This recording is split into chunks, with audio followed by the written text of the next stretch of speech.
کو سخت عذاب ہوگا اور اللہ زبردست اور بدلہ لینے والا ہے۔ ان اللہ لا يخفى عليه شيء في الارض ولا في السماء۔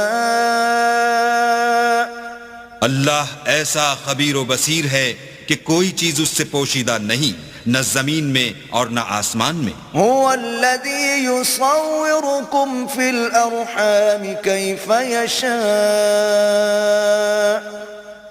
لا الہ الا هو العزیز الحکیم۔ وہی تو ہے جو ماں کے پیٹ میں جیسی چاہتا ہے تمہاری صورتیں بناتا ہے، اس غالب حکمت والے کے سوا کوئی عبادت کے لائق نہیں۔ هو الذي انزل عليك الكتاب منه آيات محكمات هن